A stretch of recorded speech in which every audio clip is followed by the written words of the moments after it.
हम जानेंगे कि फोरियर ट्रांसफॉर्म कैसा लिखा जाता है। अगर कोई चीज़ टाइम डोमेन में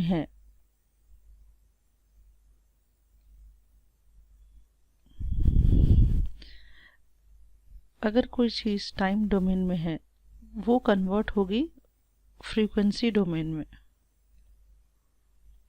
ठीक है, एक फंक्शन है फंक्शन एफ ऑफ टी, इसका फोरियर ट्रांसफॉर्म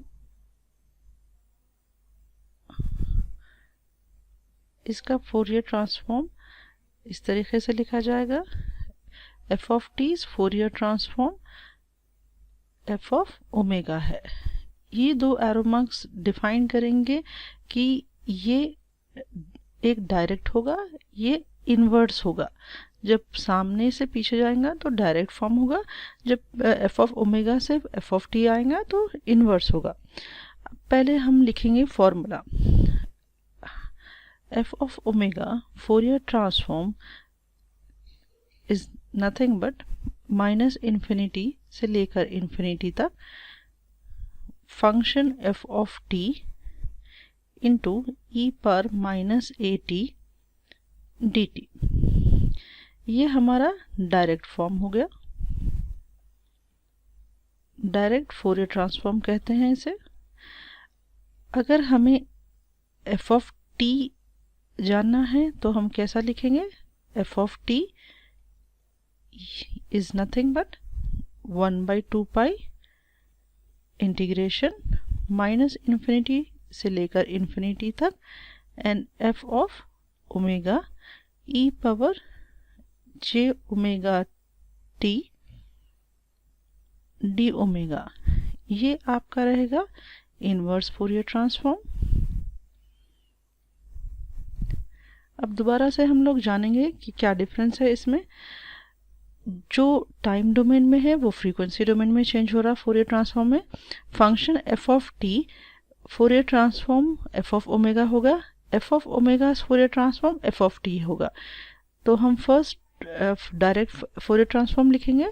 तो direct Fourier transform F of omega is equal to integration minus infinity से लेकर इन्फिनिटी तक एफ ऑफ टी ई पर minus A T D T.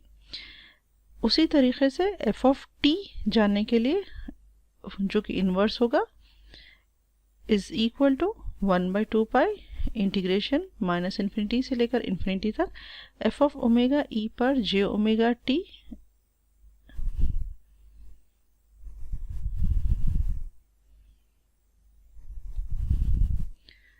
E पर जे ओमेगा टी डी ओमेगा। ये होगा inverse. यहाँ पर आप देखें, यहाँ एफ ऑफ टी आ रहा, यहाँ पर टी आ रहा, यहाँ पर टी आ रहा, जबकि इनवर्स में यहाँ पर ओमेगा है, यहाँ पर ओमेगा है और यहाँ पर ओमेगा है। अब हम लोग कुछ स्टैंडर्ड फंक्शन जानेंगे।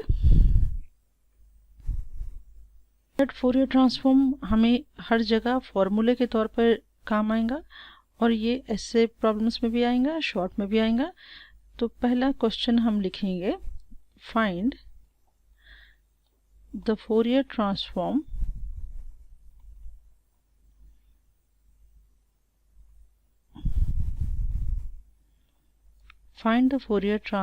of e power minus at u of t। ये हमारा क्वेश्चन है। अब इसका सल्यूशन देखिए आप।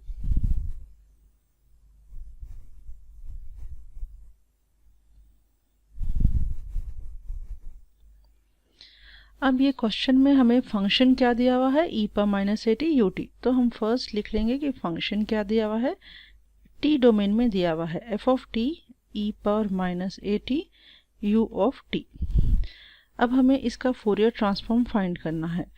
तो हमें क्या फाइंड करने के लिए बोल रहा है? एफ ऑफ ओमेगा फाइंड करने के लिए है।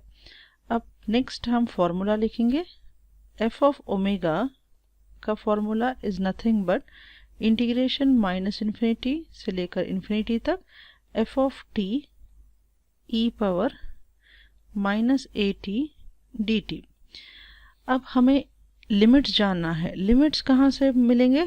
क्वेश्चन में दिए हुए रहना चाहिए, मगर यहाँ पर अपने को u ऑफ t दिया हुआ है तो हम फर्स्ट u ऑफ t से लिमिट्स जानेंगे। u ऑफ t का मतलब क्या है? ये एक स्टेप फंक्शन है। अब ये स्टेप फंक्शन किस तरीके से डिफाइन होगा? अगर u ऑफ t ये एक पॉजिटिव स्टेप फंक्शन है जिसकी वैल्यू 1 है, कहाँ से कहाँ तक? t ग्रेटर दैन 0 से, t ग्रेटर दैन 0 से लेकर इन्फिनिटी तक वो वैल्यू 1 रहेगी। 0 ग्रेटर दैन 0 से मतलब क्या है? 0 से लेकर इन्फिनिटी तक, और इसकी वैल्यू 0 है। कब है? अदरवाइज, मतलब दूसरे हर जगह पे इसकी वैल्यू 0 है, मगर कहाँ पर 1 है? 0 से लेकर इन्फिनिटी तक। हम प्रॉब्लम में सब्स्टिट्यूट करेंगे, ये आ गया इंटीग्रेशन। अब हम पहले लिमिट्स क्यों यूज़ कर रहे हैं? ये u ऑफ t क्वेश्चन में दिया हुआ है, इसकी जगह पर हमें लिमिट्स आए हैं। तो ये लिमिट्स क्या है? 0 से लेकर इन्फिनिटी तक। फंक्शन क्या है? e पर minus A T u of t। u of t से अब हमें लिमिट्स का पता चल गया है, तो e of A T u of t की जगह पर हम लोग लिमिट्स लिखे, तो यहाँ पर 1 आएगा। क्यों? u ऑफ t की वैल्यू 1 है। कौन से लिमिट्स के लिए? 0 से इन्फिनिटी तक। इनटू फॉर्मूले में e पर minus j omega T formula है, तो अब हम इंटीग्रेशन 0 से लेकर इन्फिनिटी तक e पर माइनस ए टी क्वेश्चन में से, और ये फॉर्मूले का e power minus j omega t as it is लिखेंगे एंड डी टी। अब नेक्स्ट स्टेप क्या है? हमें कौन से टर्म्स कॉमन है देखना है। तो इंटीग्रेशन 0 से लेकर इन्फिनिटी तक e पावर, यहाँ पर ए टी है और यहाँ पर माइनस जे ओमेगा टी है, तो हम कॉमन क्या ले सकते हैं? दोनों में माइनस कॉमन है, तो हम माइनस ले लेंगे। फर्स्ट टर्म यहाँ पे क्या है? a है, और प्लस जे ओमेगा, और t कॉमन है दोनों के लिए, इनटू डी टी। ठीक है।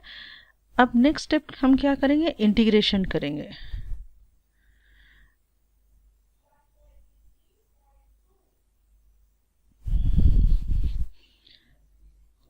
तो हम पीछे से कॉपी करेंगे। F of omega is equal to integration 0 से लेकर इन्फिनिटी तक e पर minus a plus j omega t D t. अब इंटीग्रेशन क्या है? e पर any term into t D t क्या होगा? सेम होगा।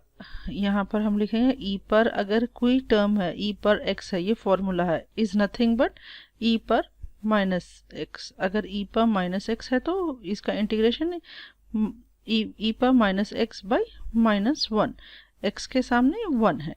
उसी तरीके से इसका इंटीग्रेशन आएगा e पर minus a plus j omega T divided by, ऊपर का टर्म क्या है t के साथ?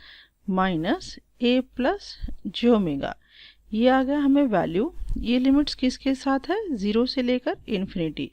अब हम सब्स्टिट्यूट करेंगे अपर लिमिट, तो e पर माइनस इन्फिनिटी, तो फिर e पर 0, जहाँ जहाँ t है वहाँ वहाँ अपर लिमिट और लोअर लिमिट सब्स्टिट्यूट करना है। यहाँ पर का क्या होगा? a plus j omega into 0 is nothing but e पर 0 होगा, divided by minus a plus j omega. अब नेक्स्ट स्टेप क्या है? e पर माइनस इन्फिनिटी क्या होगा? e पर minus infinity is anywhere 0 minus e पर माइनस 0। e पर माइनस 0 की वैल्यू हमेशा 1 रहेगी, तो हमें आ गया यहाँ पर 1, हम लिखेंगे यहाँ पर 1 divided by minus a plus j omega. अब यहाँ पर भी माइनस है, यहाँ पर भी माइनस है, कैंसिल हो जाएगा, तो हमें आंसर क्या आएगा? 1 by a plus j omega. ये हम क्या फाइंड करें? f of omega. अब हमें क्वेश्चन में दिया क्या था? f of t। हमें आंसर आया क्या है? Fourier transform f of omega. तो फंक्शन जो दिया हुआ था e पर minus A T u of t का फोरियर ट्रांसफॉर्म क्या है? Fourier transform is nothing but 1 by a plus j omega. ये रहा आपका आंसर।